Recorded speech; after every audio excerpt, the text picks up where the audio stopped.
verse 3. Let's read it.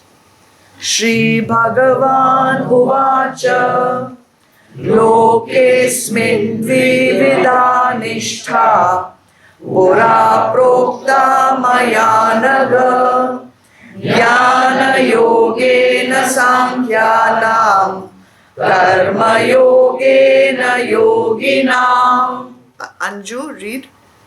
Sri Bhagavan said, Arjuna, in this world, two courses of sadhana, spiritual discipline, have been enunciated by me in the past. In the case of the Sankhya Yogi, the sadhana proceeds along with the path of knowledge, whereas in the case of Karma Yogi, it proceeds along the path of action. Alright. There are two courses of action. Means if you see in most philosophies, there will always be two, either action or knowledge. Okay. Let us first do the verses, the meanings. Lokesmin, in this world.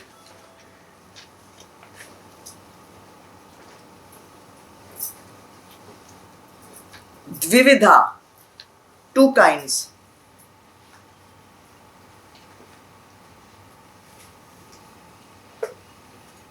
Nishtha, you know it? What is Nishtha? Faith. So in this world, there are two kinds of faith. Should say faiths. Pura, previously, before, Prokta, explained. Maya, by me. Previously means, they have been, it's understood, explained by me. Anagha, O sinless one. He's calling Arjun, O sinless one. You are so pure. He's like acknowledging that fact for Arjun.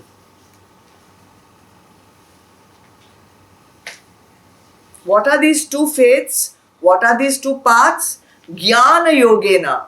One path is through the path of knowledge. Through the path of knowledge.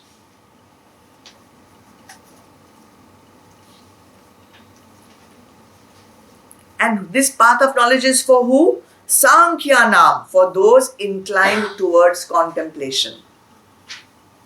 Sankhyanam, those who like to meditate, those who like to do vichar, those who like to do self-inquiry, for them, this path, Jnana Yogena.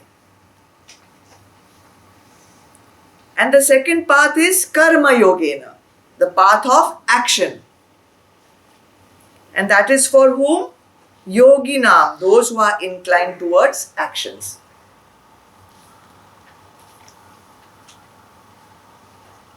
This chapter is, and the one coming after it also, is so universally practical for each and every human being.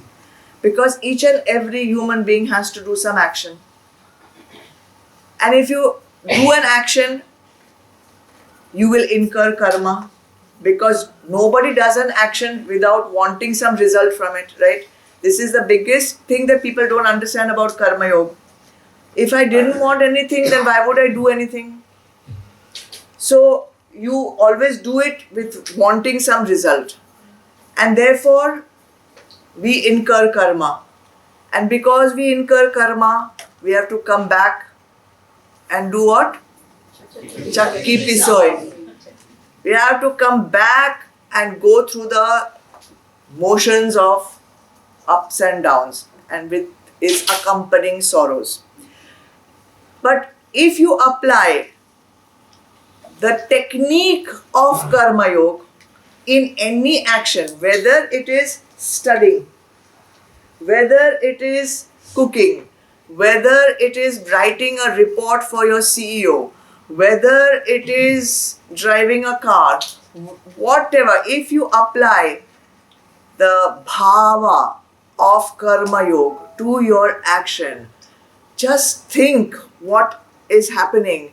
You are being fully active in the world without getting any extra karma. Not only you will not get any extra karma, but if you are really practicing karma yoga, that means if you are really doing karma without any expectation of the fruit of the action as you personally want it to be, not only you are not getting new karma, but you are also cleaning all the mull, all the impurities, all the negative tendencies which you have been collecting over previous lifetimes. It's a cleansing process, it's a purifying process. And what is sadhana anyway? What is this spiritual journey? Purification. The spiritual journey is about clearing the mind, which is full of stuff, unnecessary stuff. We have to clear it out. That is what is the spiritual journey, not doing chanting or doing jap or doing puja. That is not the end of, that is not the reason why you're doing it. The reason why you're doing it is all these things help you to clear this stuff over here. Spring cleaning, what we do. So, Bhagavad Gita teaches you two things. One is, what is the goal that you have to reach? Why are you here? We call that Brahma Gyan. Why am I in this world? What is the goal? Who am I? What am I doing here? From where have I come? And where do I have to go? Brahma Gyan. So it is the science of Brahma Gyan. We call it the science of Brahma Gyan. But I can tell you for 25 years also, Brahma is this, you are eternal, you are neither of the body, you are not the mind, you are not. I can tell this Gyan to you for 25 lifetimes also. It will be of no use to you if I don't tell you how to reach there. So, Bhagavad Gita is the science of Brahma Gyan, and it is also the art of attaining it. So, it's a science as well as an art. It gives you the theory, then it also gives you the practical technique of achieving that. And if you will see any of the Sankalp Vakyas which are there at the end of every chapter, you can just turn one page back, you will see the Sankalp Vakya of chapter 2. So, we can just read the English. Thus, in the Upanishad, sung by the Lord, the science of Brahma, the scripture of Yoga. So, science of Brahma and the scripture meaning the technique of Yoga, action. What actions I have to take to achieve this goal. And in this, there is a dialogue between Shri Krishna and Arjuna, etc., etc. So, here we have got both things, the theory as well as the practical. So, because chapter 2 ended in Sthita Prajna's description, Arjun is latching onto that and hoping that now that Bhagwan has told me that I have to be Sthita Prajna, then I might as well just run away from this war. Let me go to one cave. Let me take sannyas. He's a prince. He wants to take sannyas. And let me just contemplate. Aham Brahmasmi, Aham Brahmasmi, Aham Brahmasmi. But Bhagwan doesn't think that Arjun is ready for it yet.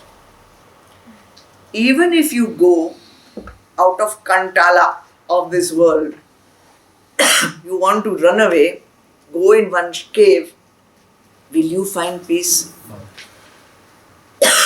You cannot, because you are carrying all that stuff here. Till this is cleared out, you cannot sit in meditation fruitfully. How will he be ready for taking sannyas? How will Arjun become ready for meditation? How will we all become ready for sannyas? How will we all become ready for sitting in complete stillness and silence? How will we become ready? Bhagwan is giving that hint to us through Arjun. He says, practice Karma Yoga. The key to make you ready for sannyas, the key to make you ready for sitting in contemplation, the key to fruitful, purposeful meditation is to first clear this kachra. And this kachra gets cleared by Karma Yoga. We want to take the easy way out, We want to just start by meditating. Many people come to me, the first thing they want to do is meditate. Why? Why? That's what we have learned, that that's the ultimate thing to do for everyone. Ultimate thing to do. No, ultimate. Shortcut. No, because it doesn't require you to do anything. It doesn't require you to do anything. Baith jao. Very good. Take a nap. Also, we have heard meditation is so difficult. So that also makes you feel like, I should be able to do this. I should be able to conquer this. But we don't take sannyas or we don't go into meditation to escape from the world. Arjun is trying to escape from the world without being ready for it. Therefore, Bhagwan tells him, first start with Karma Yoga. And Karma Yoga nobody wants to do because they think it's donkey work. Kaam karna padega.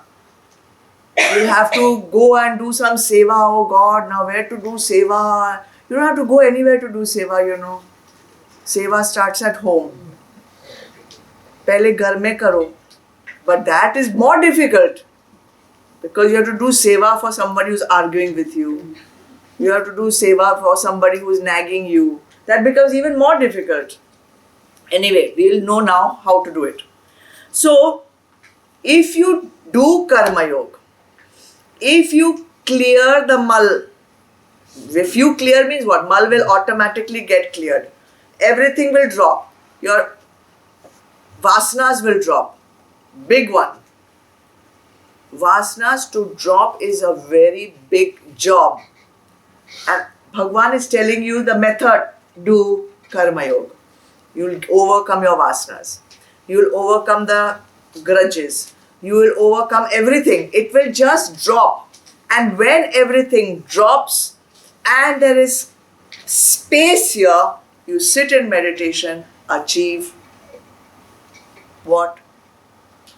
A paroksh anubhuti, direct experience of your true self. So there are two kinds of faith, knowledge, path of knowledge and path of action. Path of knowledge is called Gyan Yoga. It is also called Sankhya Yoga. Path of action is called Karma Yoga. Now let us see the differences in these two paths. What does Jnana Yoga tell us? Jnana Yoga tells us you don't have to attain Brahma. There is no goal that you have to attain Brahma. Why? You already are. Jnana Yoga says, Aham Brahmasmi. Jnana Yoga says, Tattvamasi. You are that. You already are that. Only problem is that you have forgotten it. Only problem is that there is one ignorance curtain which has fallen by which you cannot see yourself as that. You have forgotten your true nature. That is what Jnana Yoga says. It's like putting the glasses here and you can't see anything now. And you can't even see where are my glasses. You have forgotten that your glasses are here and now you cannot see and now you cannot find anything because you have forgotten your glasses are here. So we have simply forgotten our true nature. So what do we have to do? We have to remember. We have to rediscover. So in Gyan Yoga, this ignorance of our true nature is compared to darkness. So how do I get rid of darkness? Light the lamp. What is that lamp? Knowledge. So you light the lamp of knowledge, light the lamp of understanding. Your darkness, your ignorance, your forgetfulness, your amnesia of who I am will simply disappear. If there is darkness here in this room, curtains are drawn, it's pitch dark, what I have to do to be able to see? Light one lamp, light one diya, light one bulb. Immediately I will see. So in Gyan Yoga, that's all that is required. But in Karma Yoga, what they say is, okay, you have forgotten your true nature. So what should I have to do something to remember it? So that doing is the action, path of action. You have to do something, some purusharth. So they don't compare this ignorance with darkness. They compare ignorance with chains, rassi, chain. And your action will cut that chain and free you. So the goal of both is the same, freedom. Methods are different. Now, could you elaborate on the chains bit? What are those chains? Kam, Krodh, Moh, Lobh, Mad, Matsarya. Those are your chains. You have to do some action. In Karma Yoga Bhav, those chains will go. What is Karma Yoga Bhav? I've given a very brief understanding, but it will go in much more detail as we'll go ahead. You have to do actions according to Karma Yoga, but not just doing the action, you have to do it with the correct bhav. See, everybody does actions. So a sansari means a person living like us in sansar, he also does actions. A yogi living in an ashram, he is also doing some action. He is also doing action, we are also doing action. So is there any difference? The way and the motive. The way. We are doing actions for a selfish motive, for gaining something personally. The yogi is doing in the ashram, he is doing the action with Karma Yoga Bhav. He is doing it for the benefit of all, for everyone. And that is the difference between doing the action for yourself. One incurs karma, the other one does not. So here, in whatever action we do, drink water, come to class, wear your clothes, have a bath, sweep the floor, go to sleep, wake up in the morning, everything done with Karma Yoga Bhav, meaning focused on Bhagwan, dedicating that action to Bhagwan.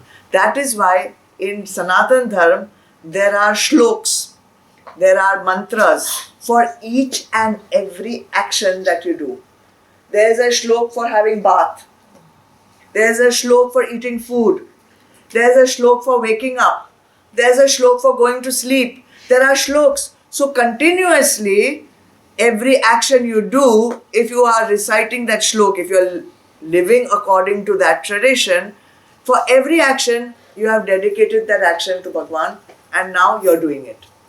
So continuously, and how many times in Bhagavad Gita, and you all have studied it 2-3 times, how many times Bhagwan says this one line, focus entirely on me. Focus, how to focus entirely? Arey, say the shlok na, automatically your mind gets fixed on the supreme entity, and once you do that, that does not incur karma. How simple is that? You know, in ancient times, they used to have gurukuls or they used to have ashrams where the guru would be stationed and the shishyas would go and ask the guru for Brahma Gyan. I want to get Brahma Gyan. So do you know that no guru will make that shishya sit down like this on the first day? Jao, look after the cows, go clean the gobar, work in the field, jhadu, clean the bathroom, cook the food. How long? How long? As long as the Guru thinks that Sometimes 10, 12 years. Sometimes 10, 12 years karo. Seva. Doing that seva, this khopadi becomes empty. The brain becomes prepared, ready to receive. Then the guru invites the shishya to sit. Then how long it takes for the shishya to get that knowledge? Like this. Like this. Because they have prepared themselves. They have readied their intellect. This buddhi has been cleaned. Ahankar has gone. You clean gobar for 10 days and tell me how much ahankar is left in you. But we want, in this 21st century, in this modern age, we want instant everything. Fast food, fast moksha also. And we want it now. You tell me now how to get moksha. Arey friend, if I tell you, it will not go so inside. You do not want to go through the process of cleaning yourself. You do not want to go through the process of doing karma yoga.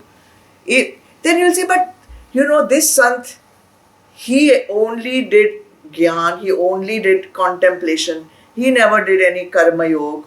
Then how did he get enlightened? I'm asking you. Arey, previous life he has finished. He has done it all. And then he has come. This antakaran is not just of this one lifetime. We are carrying this subtle body, this intellect, brain, mind, not brain. Brain is an organ. Mind and intellect we are carrying for lifetimes. And it keeps collecting stuff. Just like we keep collecting books and notes and furniture and clothes. They're also collecting a lot of stuff. So, this is Bhagwan's advice not to Arjun, this advice to us. That if you want to be realized, start with Karma Yoga.